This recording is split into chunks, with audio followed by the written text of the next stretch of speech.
In 1901, divers found a machine that shouldn't have existed for another 1,500 years. It wasn't a myth. It wasn't a hoax. It was sitting at the bottom of the sea. Historians call it the Antikythera mechanism, and it broke everything we thought we knew. A 2,000-year-old device that could predict eclipses. Down to the day. No electricity. No motors. Just bronze, gears, and genius. So who built it? And why did we forget how? This is the story of the machine ancient Greece wasn't supposed to have, and the 2,000-year mystery it left behind. Stick with me. This one gets weird fast. Let's go back to where it all began.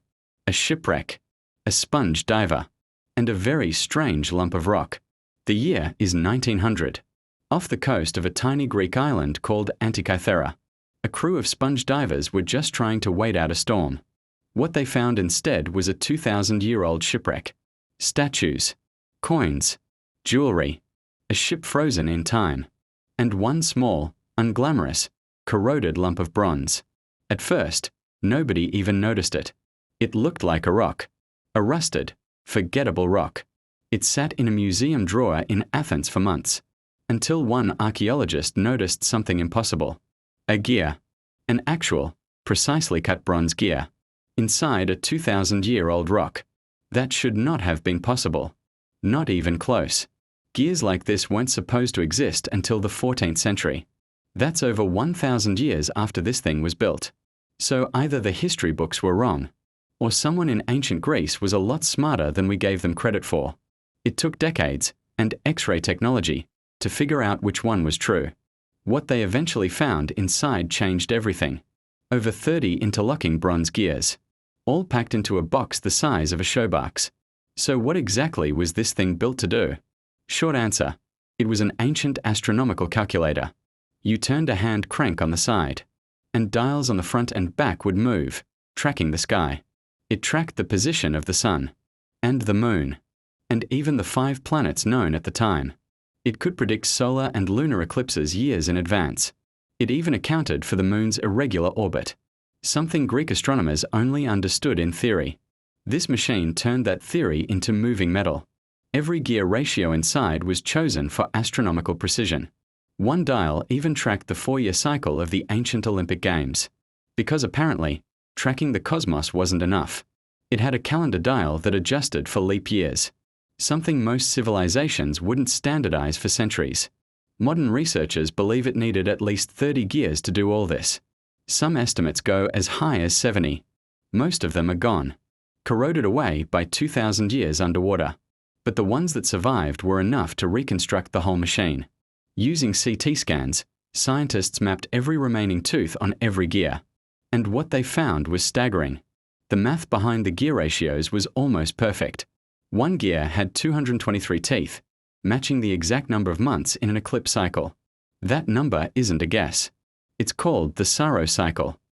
Ancient Babylonian astronomers discovered it centuries earlier, which means whoever built this had access to knowledge from across the ancient world. Greek astronomy, Babylonian math, all combined into one machine.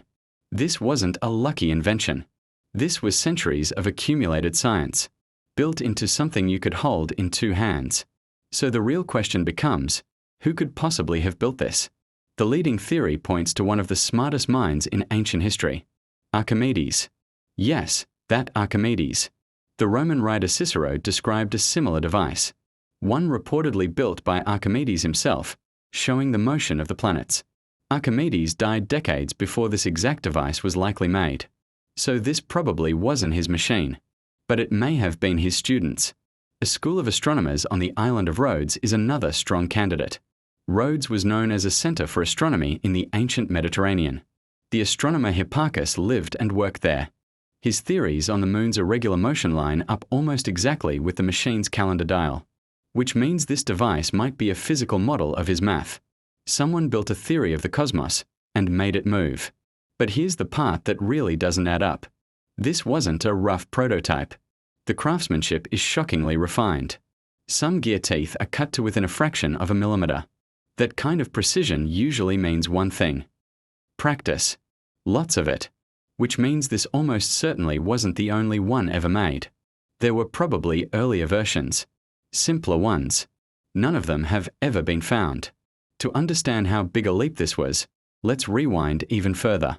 For most of human history, tracking the sky meant watching shadows, counting days on your fingers, marking seasons with sticks in the dirt. The idea of predicting an eclipse years ahead of time? Unthinkable. Even basic gears took humanity thousands of years to figure out. And yet here's a device from 2,000 years ago doing calculus with metal teeth. It's like finding a smartphone in a Viking shipwreck. This is exactly why some researchers call it the first analog computer. Not a metaphor. An actual mechanical computer. One that calculated the future using nothing but bronze and math. So if this technology existed 2,000 years ago, where did it go? This is the part of the story that stings a little. Much of ancient knowledge wasn't lost to time. It was lost to disaster. Wars. Fires. The slow collapse of empires that funded science. When a civilization falls, its workshops go quiet. Skilled craftsmen don't just disappear, but their knowledge does, if nobody writes it down. And it seems almost nobody wrote this down. We have 0 surviving manuals for this machine. Which means the knowledge lived mostly in the minds of its makers. And when they died, so did the instructions. Complex mechanical knowledge like this may have stayed in the hands of just a few families. A closely guarded trade secret, passed down master to apprentice. If that chain breaks even once, the whole craft can vanish. And the Mediterranean world after this was anything but stable. Rome's rise absorbed Greek territory, and Greek priorities shifted. Engineering effort moved toward roads, aqueducts, and military tech. Not tiny, delicate bronze calculators for tracking eclipses. Over generations, the specific skill to build something like this simply stopped being needed. And once a skill stops being needed, it starts being forgotten. For the next 1,000 years, nothing this advanced would resurface. Medieval clockmakers eventually reinvented complex gearing, from scratch. With no idea the Greeks had already solved a version of this puzzle. It's one of the strangest gaps in the history of technology. A 1,000+ year jump backward, followed by centuries to catch back up. Some historians call this a lost branch of technological history. A path humanity started down, then completely abandoned. Imagine how different history could look if it hadn't been. Mechanical computers centuries before the Renaissance. Modern astronomy potentially unlocked 1,000 years early. One shipwreck saved a piece of that path from disappearing completely. For most of the 20th century, this machine kept most of its secrets. Early researchers could see gears, but not how they all connected. The fragments were too corroded, too fragile to take apart.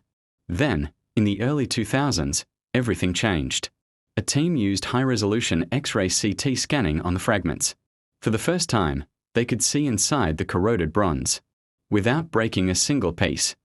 Buried inscriptions appeared, tiny text, some letters barely a millimeter tall.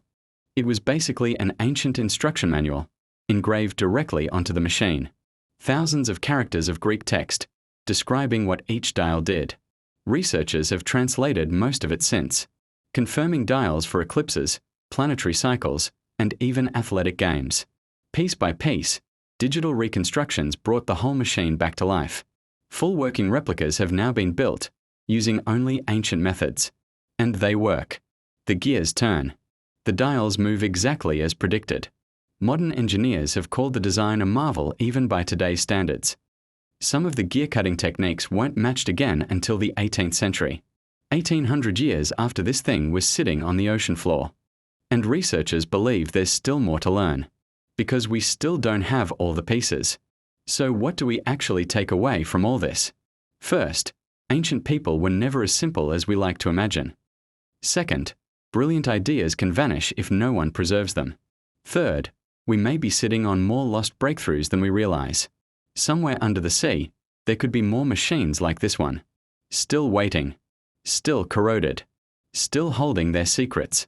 The Antikythera mechanism isn't just a machine. It's proof that history isn't a straight line of progress. Sometimes we take giant leaps forward, and then forget how we got there.